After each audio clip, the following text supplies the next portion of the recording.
Hi, Chris. Hi, Lynn. Can you hear me? Yep, I can hear you. And you got a camera on your computer. Yeah, this is my Chromebook. Oh, it is? Notice I'm sitting as far away as I can. Hi, Mitch. Mitch, Hey, Mitch. I wasn't able to hear Mitch. Oh, okay. And so he was working on some things because he was able to hear me, but I wasn't able to hear him. So do you have your side chat thing up on your screen? So he just said, one moment, please. So he's trying to figure it out. Looks like it's just you and me again, Chris. It said, do you see the chat from Mitch? Yeah, I can't hear you. So I wonder if you can see us. Type down in that little box there. Yep. It's not letting, let me see. Where is the box? Oh, there it is. I see it down at the bottom. Kind of really light.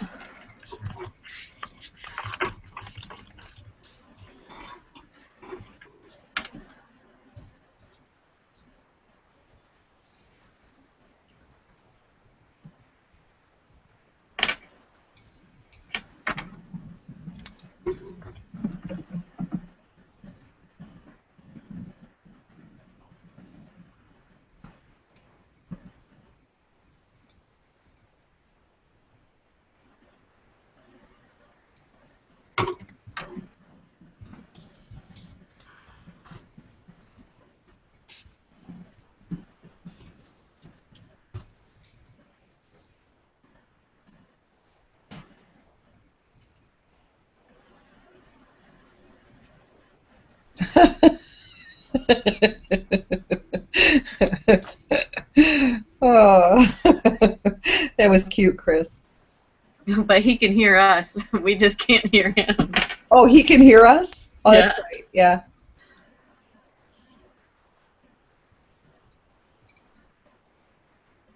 So do you use this Google Hangouts much, Lynn? No, just for this. I'd like to use it more. What I use is, well, this is different than Google Hangout, isn't it? Because when I read about it online, it seemed very like it took a few steps to do it. But what I've used is I've just two people get on it, you know? Yeah. I haven't. It's weird that when I just did Google Hangouts, it went to this Google Hangout on air. So I don't know what the difference is, and I seem to be able to. There you are, Mitch. We can see. Hey, can you hear me? Hey, yes. Hi, Mitch. Hi. I can hear myself talking. Why is that? Can't hear you very well, but. How about now? Oh, there's feedback. Where are you? I'm in Bay City. Oh. Where are you? Bay City? In Bay City. Nice. Yeah. What's going on over there? Skyward Users Conference. Good.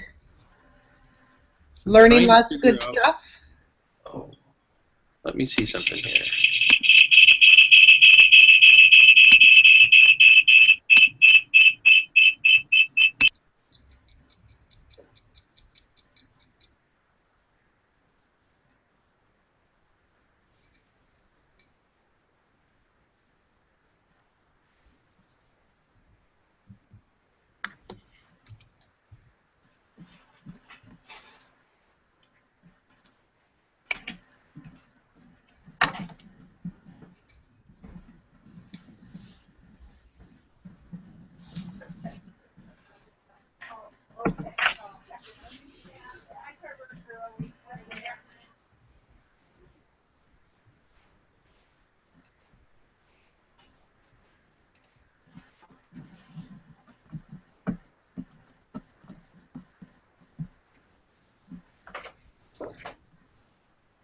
Okay, can you guys hear me now?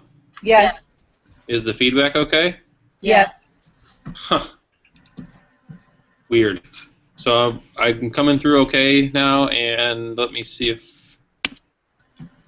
You can see me all right? Yes. Yep. You look tired. I do, but I haven't shaved because I'm doing No Shave November, so don't think I'm just slacking off at the conference. Oh. I shaved, but it was under there, so. So No Shave Novembers, you can shave little bits, but not a lot. Yeah, Tim Bosco and I are stretching the rules a little bit, so. That's All fun. right. Well, let's go ahead and get started. And I know Jim Sherman said that he was going to join us, but I haven't seen him on yet. So thanks for, I guess, rescheduling and rolling with technology as we know. Well, we've already seen technology be nice and fun today so far. So yeah, that's weird. I guess I can share with you what I just did to make this work. I was using Google Chrome to start the Hangout, and then it wasn't working, so I switched to another browser, which on my other computer is Safari, and then it worked. So I have no idea why Chrome wouldn't work, but Safari would. So Isn't Interesting. kind of weird that Chrome doesn't work with like Google Hangouts? Because isn't Chrome a Google thing? yeah, that is weird. I always have used Chrome. I've never had to switch to Safari here, so I'm not sure. My camera was working the whole time, but the microphone wasn't. So I don't know. Weird. And I could hear you guys. I heard Lynn, you were kind of asking about Google Hangouts versus what we're doing now, right? Is that what I heard? Well, Chris had asked if I'd ever used this yet, and I said no. But we did have a Google Chat, which is online. Oh, okay. Yeah, that we've used. That's very easy to use too. Yeah. So, like when you're talking about Google Chat, you mean just like when you kind of just send text back and forth through the little chat window? No, we could actually see each other. Huh. Maybe it's not called Google Chat. Well, it's kind of, I know it's weird, and it took some learning for me is, we're doing a Google Hangout, but we're doing a Google Hangout on air. And the reason that we're doing that is because it's recording right now. I know Dr. Lunger is gonna watch this later, and perhaps Jim will. So Google Hangout on air is automatically recorded, whereas I guess just a regular Google Hangout is not recorded. That's what we've used then, is the regular one. Okay. It's very easy to access, and we don't have any reason to record it, but just to talk back and forth. Cool. Cool. Yeah. And I don't know if we covered this in the first session, but have any of you guys ever used Adobe Connect? No. Okay. Adobe Connect, I think the ISD has an account. It's very similar in that you can see people, and there's a chat window on the side. I've found it a little bit easier to use, only because I think perhaps that's the first one I ever started using, so I'm probably just partial to it. But you can lock that one down a lot easier, so sometimes if I'm troubleshooting and I need to see somebody else's screen and it's secure information, I probably wouldn't do that over a Google Hangout. I would go more towards a Adobe Connect. But anyway, all sorts of tools out there. You probably heard of Skype. It's another kind of... Oh, sure. Yeah. one. So... Have either of you found a tool like Google Hangout that works well with a large group? So I have a meeting with about 30 people, but we want to bring in some people from the UP and things like that, people who can't travel. And we've been using, like their IP, whatever address. It doesn't seem to work. A conference phone, they can't get the visual. So I was trying to find something they could get the visual and hear it really well. Paul and I have been working on it, but I'm not sure I've got it down yet. I never have. I've been on some pretty large meetings. I know MDE tried to do some tech meetings online, and they used Adobe Connect. Okay. I think Melinda said this previously, one downside of Adobe Connect, and I don't want to get this wrong, if one person has a slow connection for Adobe Connect, I believe it can impact the other people that are on the call. But for Google Hangouts, if somebody has a really bad connection, then it might just drop the video and just only use the audio. So I don't know if that... You might want to check with her, though. But I know I've done Adobe Connect meetings with probably 50 to 60 people, and it's worked pretty well. I'm just afraid they're not going to be able to hear the audio as different people around the room talk. I'm concerned about the audio part of it. Do you have any table microphones? I think Paul's going to get me one. Okay, yeah, those flat table microphones work pretty well. If you can get 2 or 3 of those. Okay. Yeah. So I guess to the topic at hand, how's it going for you guys? I know we're going to meet next Wednesday, and you're going to blow everybody away with all your awesome projects that you've been working on. Yeah, I have a problem next Wednesday. Oh, okay. All right. I have a meeting in Lansing starting at 9, so Okay. I could get up there and be up there by 8 and connect virtually at 8. But then I'm going to have to sign off at 9. Okay, it's up to you. I mean, if you wanted to, we could certainly have you present first, and that would kind of be a cool use of technology to do that. So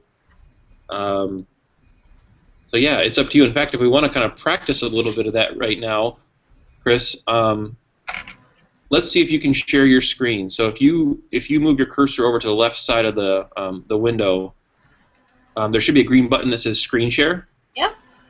So go ahead and click that. Yep. And Jim just signed on. yeah. Hey Jim, how are you? Can you hear me? Hey Jim, can you hear me?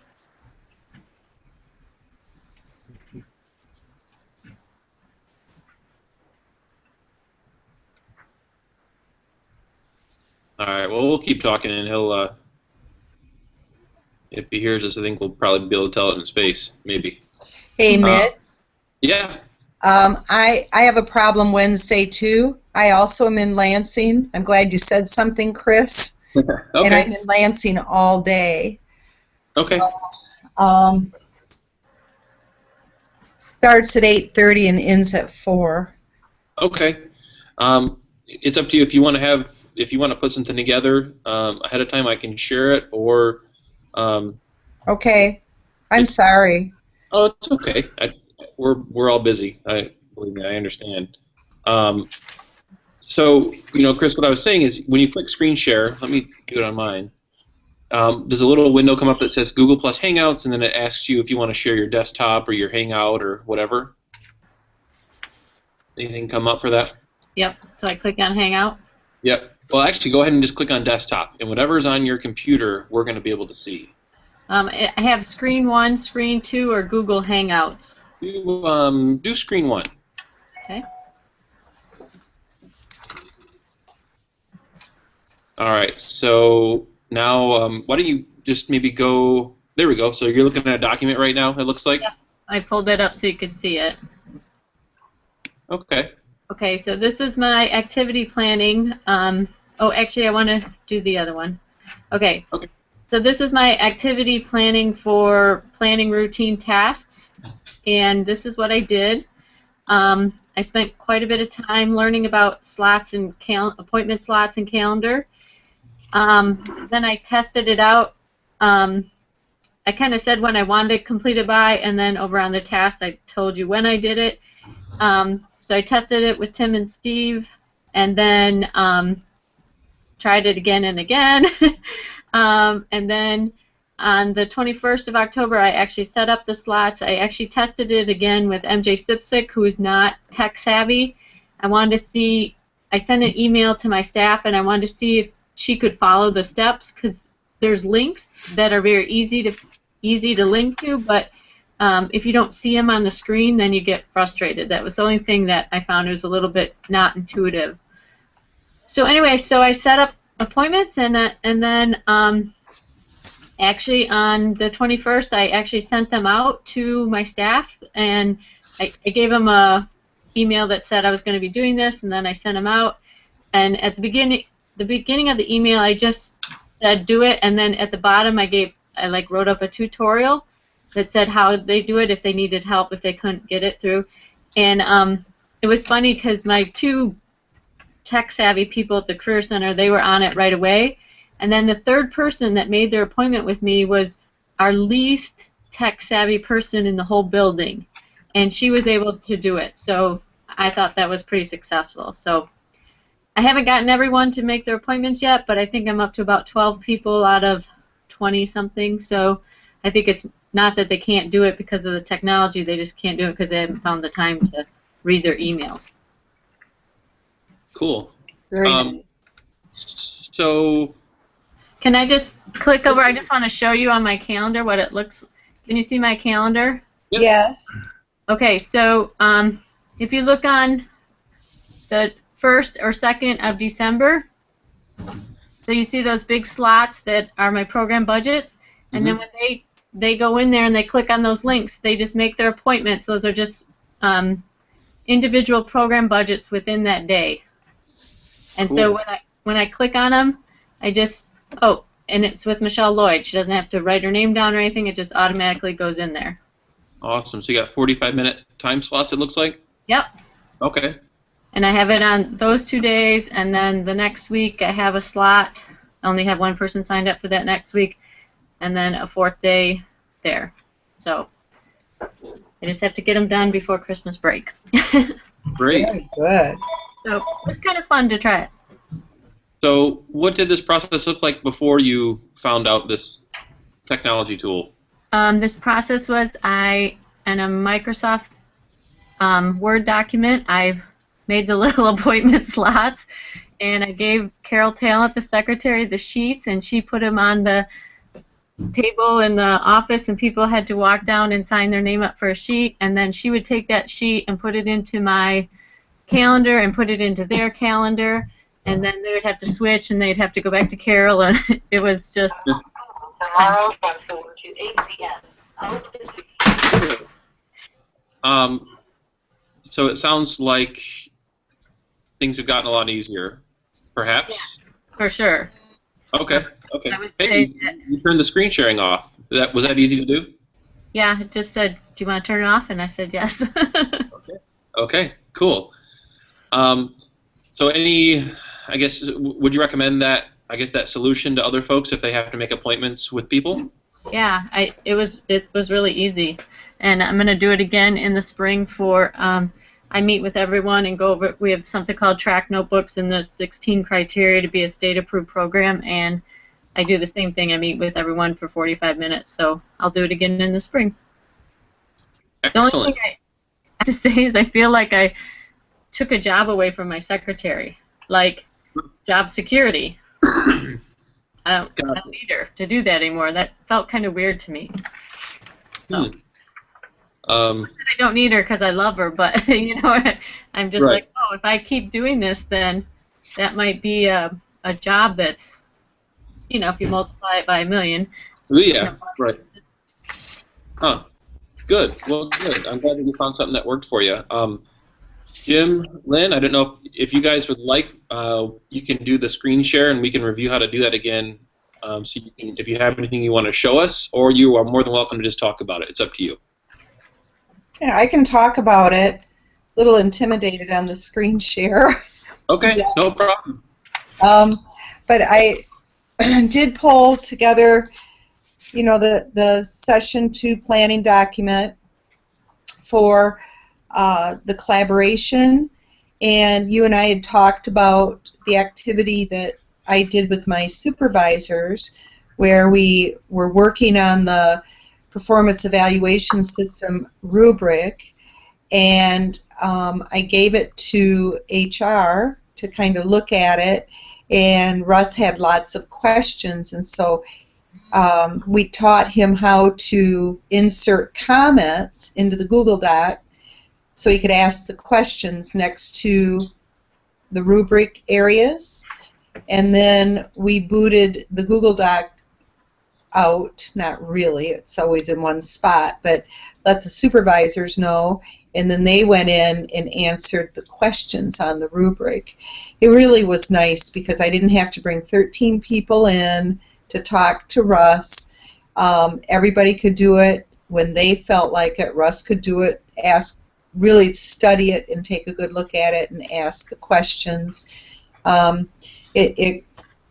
I think in the future will be a nice piece to work with, especially when you're working with documents with a group of people.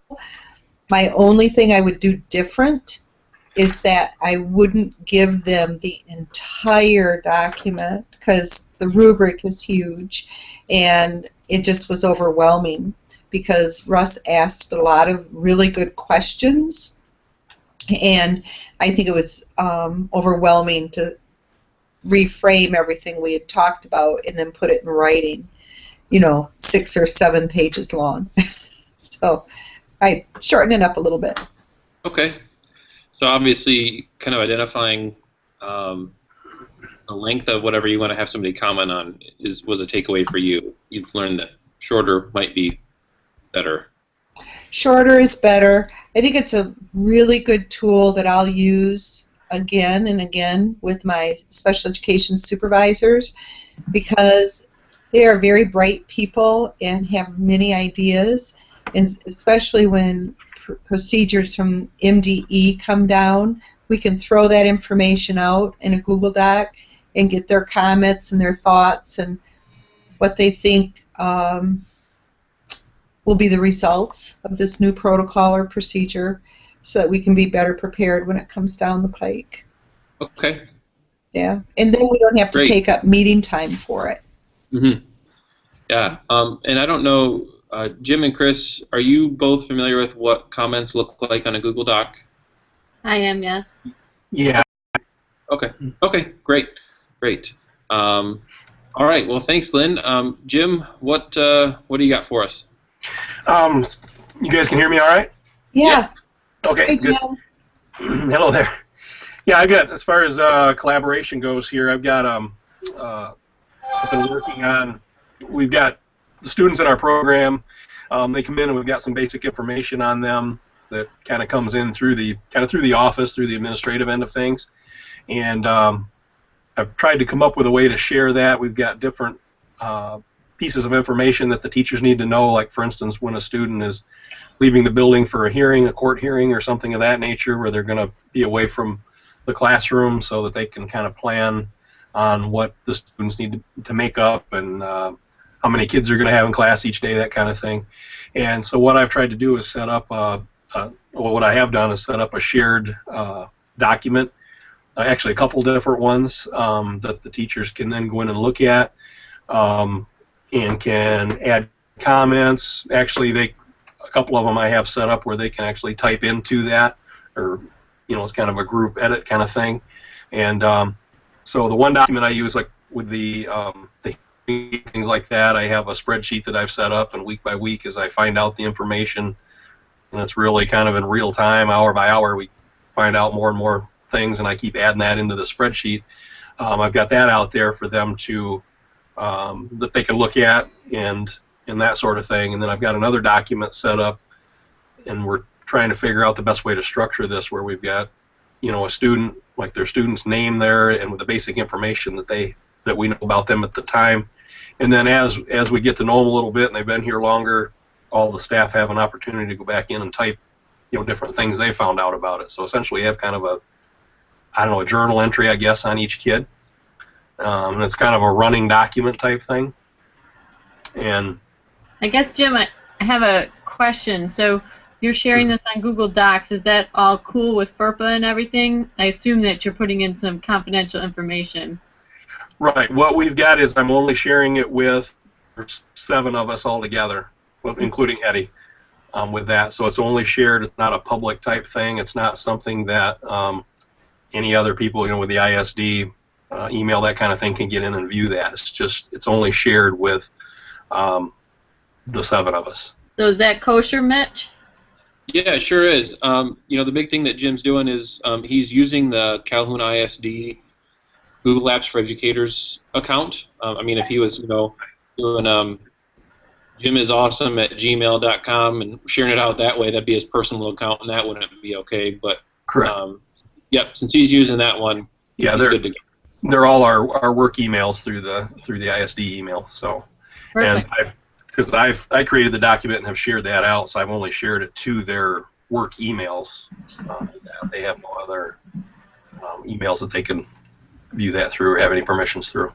Yeah, I think that's actually a great point, because I think that kind of underlines how important it is to have our phones that we have some level of security, whether it's a code that you enter or a pattern that you create, or some have the fingerprint swipe now, because I've seen some people who, if you have all that stuff synced with your phone and there isn't a level of security on there, then if your phone gets stolen, then that could be compromised. But yeah, I think you should be good. Sorry, not to like scare anybody, but I know if you don't have any security on your phone, that might not be a great idea.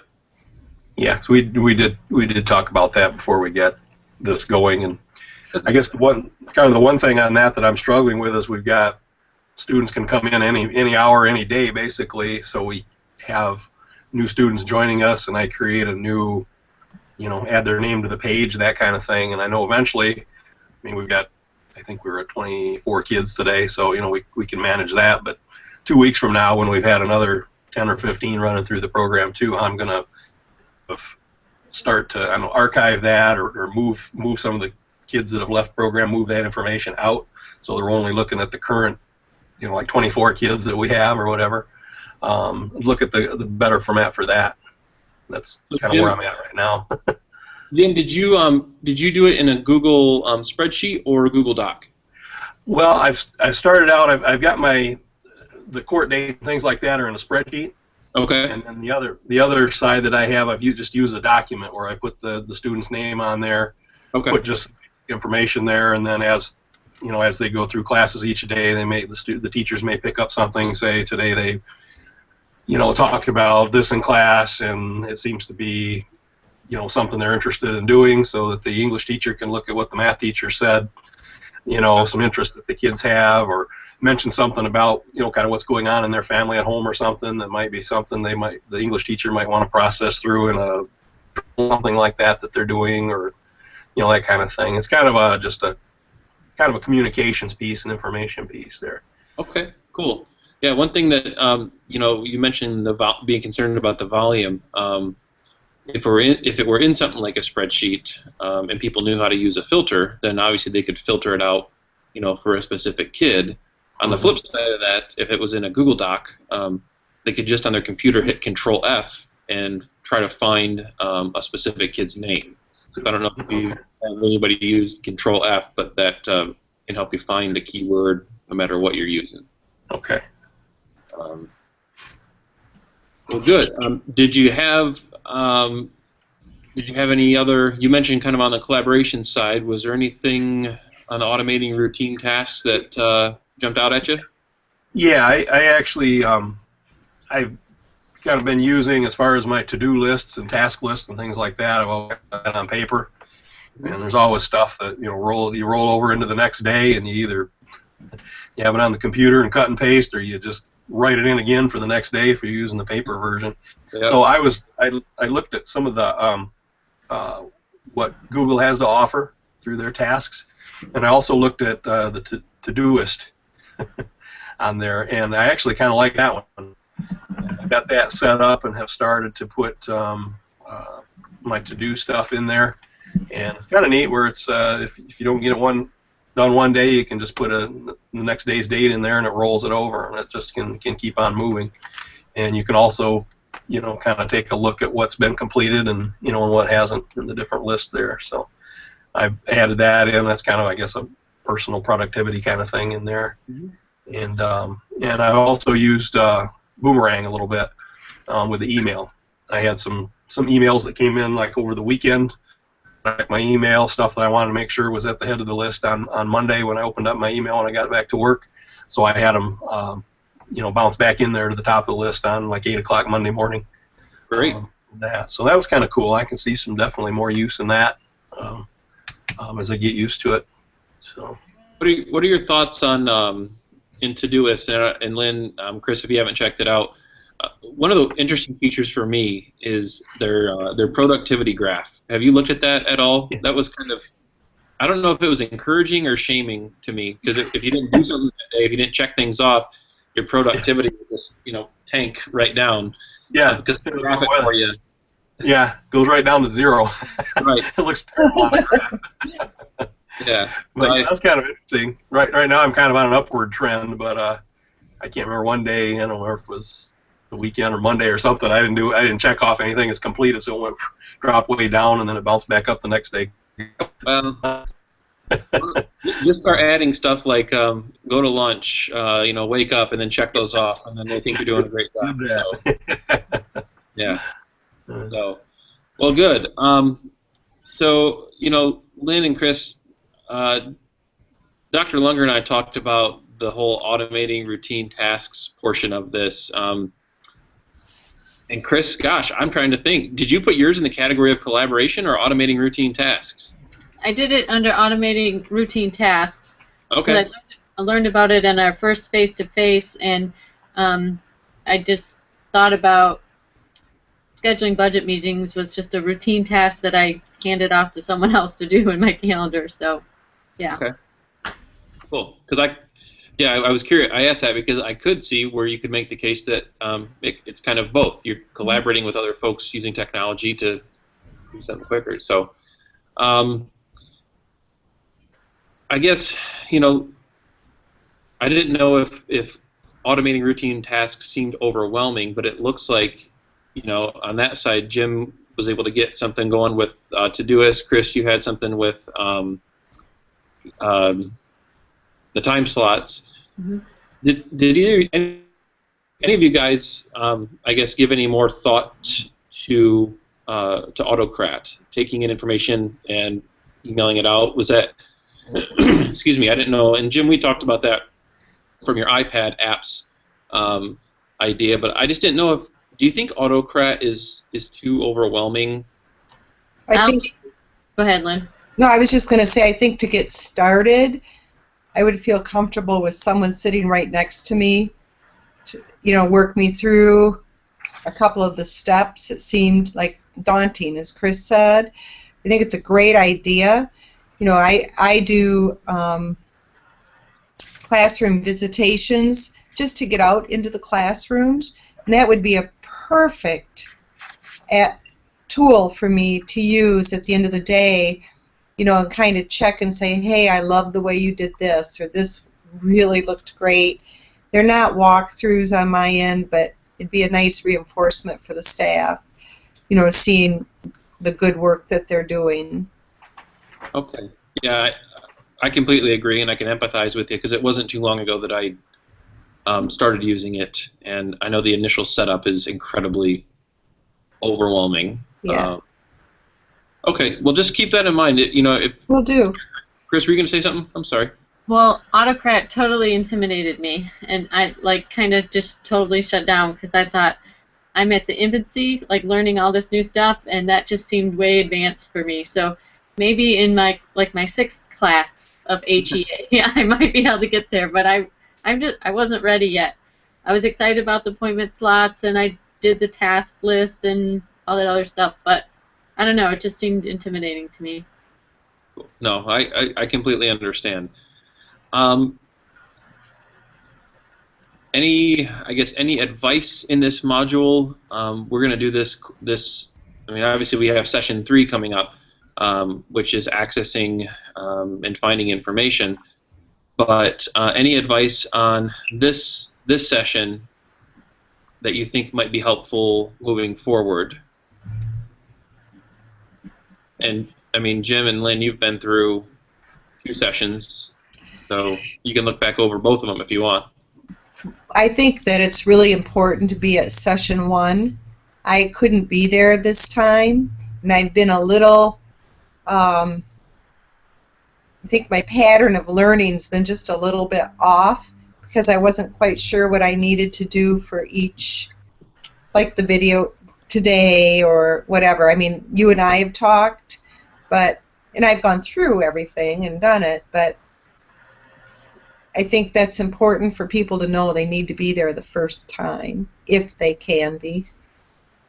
Yeah, it's interesting. I mean, this Google Hangout thing is cool, but I also, there's something to be said about being there face to face. Mm-hmm. And I'm surprised that I say that because I love technology and I'm a geek, but it's taking me a while to get used to doing PD,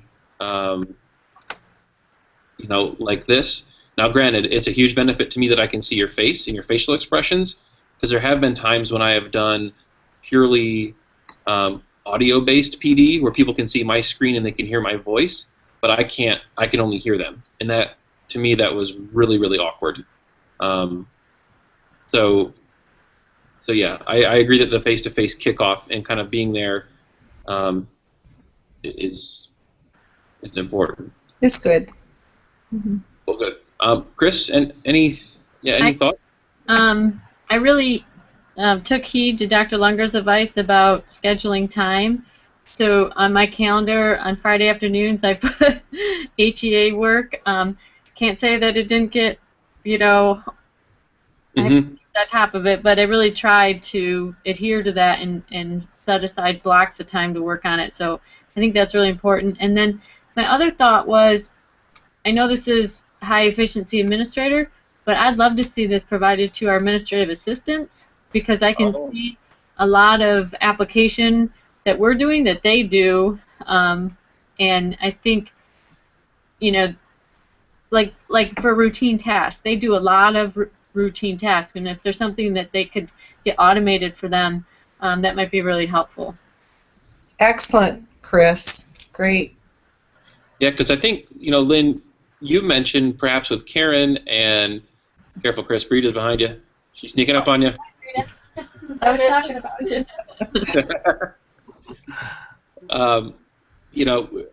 Lynn talked about with Karen, and Dr. Lunger talked about it with Renee.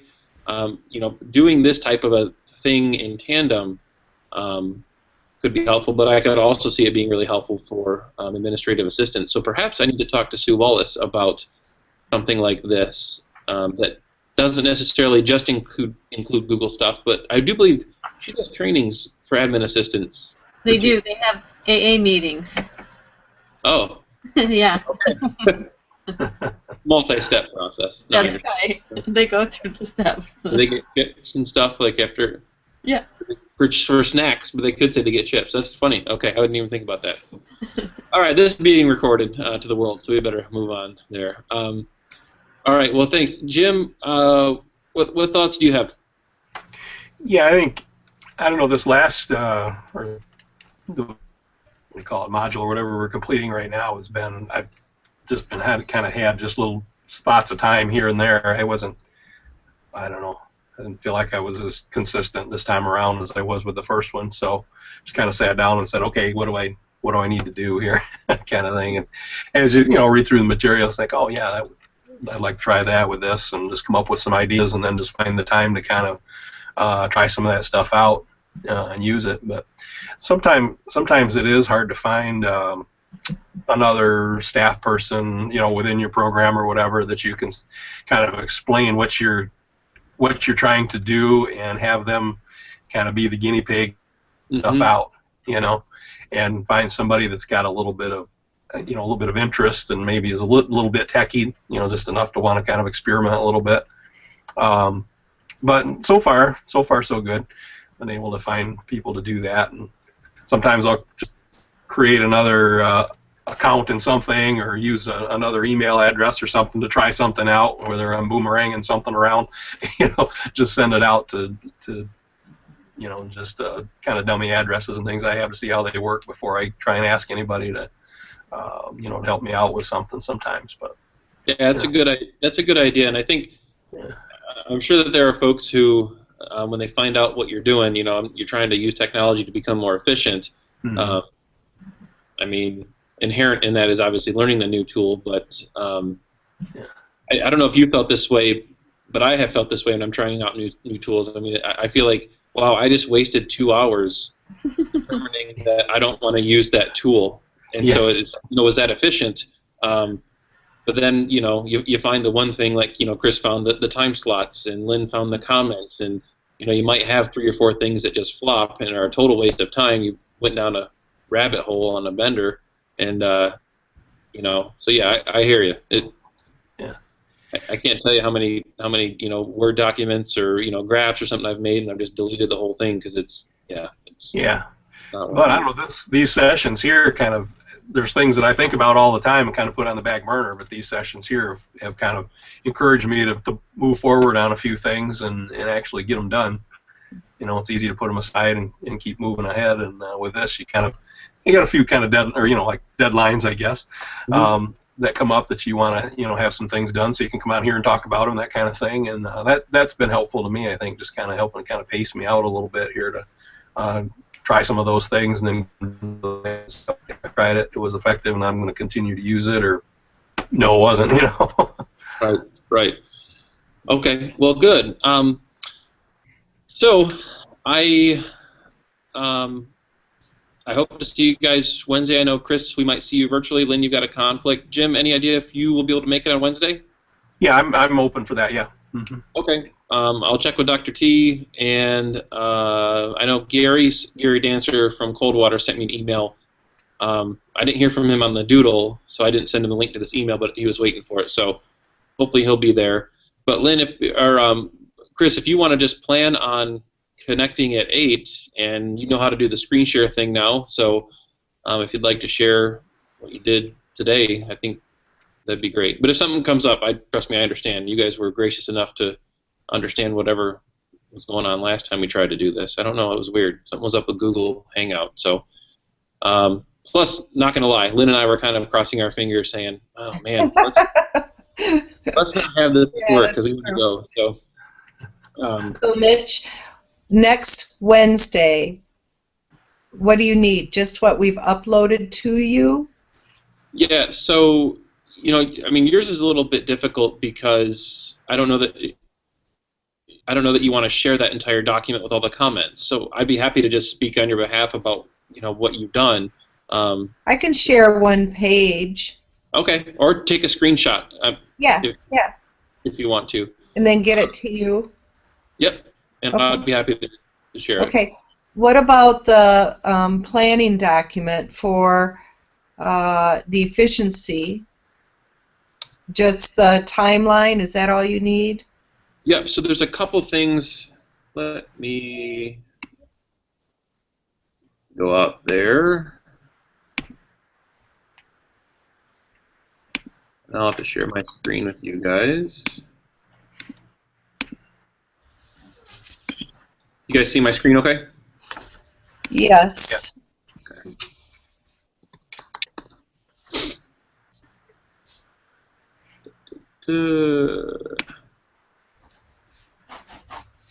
So you have automating routine tasks. I'm looking for, I mean, this is kind of, we're beyond probably doing this. The possibilities were where you just listed a few ideas. So I don't think there's any need to do that right now if you haven't done that. Then the planning document is obviously listed there. Yep. So you're good there. And then if you have something, this automating routine tasks learning artifact, or Lynn, in your case, if you want to do the collaboration learning artifact, if you take a screenshot, you can just upload that collaboration learning artifact right there. I'm trying to think, Jim, if you wanted to upload, I certainly, you know, if you want to take a screenshot, Jim, do you know how to blur out on a screenshot? Yeah, I'll Okay. have to go back and kind of relearn a little bit, but yeah, I know that Or, feature. or if you want to, if you wanted to take a screenshot of a portion of that spreadsheet or that document that doesn't contain any student, you know, names, Right. that's fine too. Okay. So yeah, then we should be good. And like I said, coming up, gosh, I'm not even sure when the next session. I think it's in. Is it after Thanksgiving? Yeah, I think so. Okay. Let's see. I was going to look it up because I haven't registered for the next session, so I need to do that.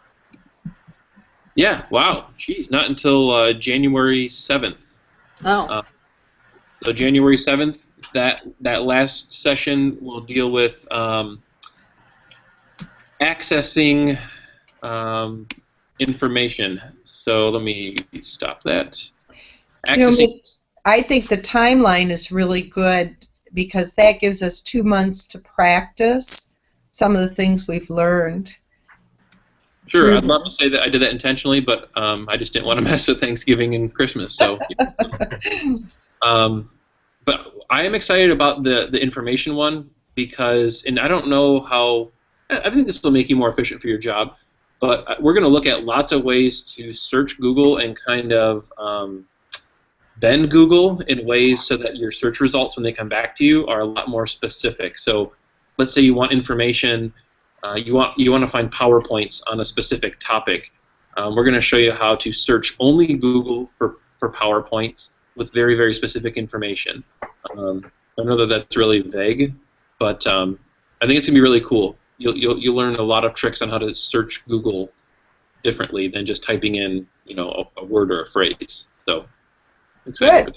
Good. Well, all right, guys. I won't keep you any longer. I think I got the rest of the group down the lobby waiting. We're going to go to dinner. So, Okay. I will, I guess, see you on Wednesday, or I'll just run into you in the office. Okay. Okay. Thank you. Bye. Take care. Bye. Bye. Bye-bye.